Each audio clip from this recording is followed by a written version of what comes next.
už idėją iš visos širdies. Iki. Varom už Lietuvą. Visi iki vieno.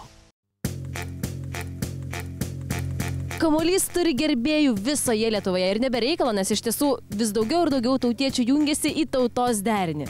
Jurgi, ką apie tai manai? Manau, kad vis daugiau ir daugiau tu jungiasi, ne? Jo, jau matau, jisai jau nuo mūsų neatsijungs niekada. Varom už Lietuvą.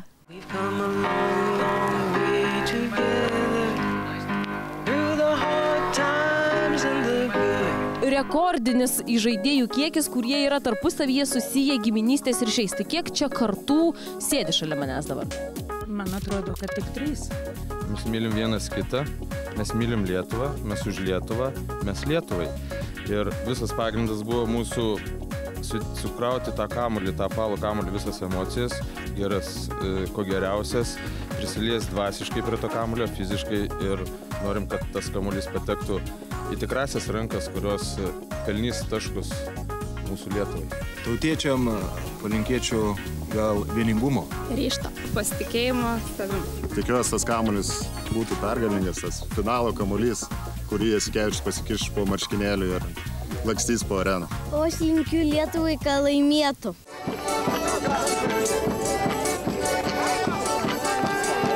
Kągi, kamuolys labai simboliškai pralindo pro Lietuvos trispalvę.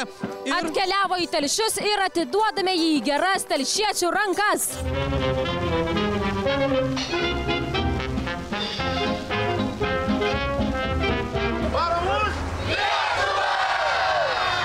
Didelę džiaugamės, kad esame istorinė Žemaitijos veito 1260 Žemaitė sumuš kryžiuokus.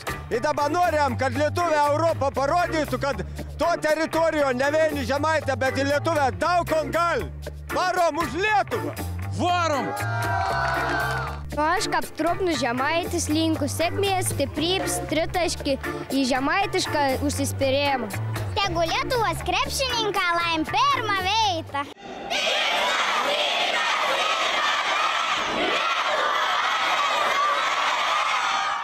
Jau ir Telšys žaidžia tautos derinyje. Žemaičių suspirimo vedini mes tiesiog neturime kito pasirinkimo, kaip tik tapti 3 milijonų rinktinę. Už idėją iš visos širdies. Iki.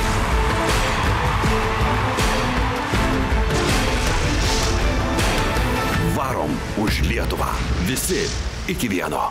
Žygį garsina TV3 ir Viasat. Žygio partneriai – naujienų portalas Delfi, 20-metis Radio centras. Vilma varo!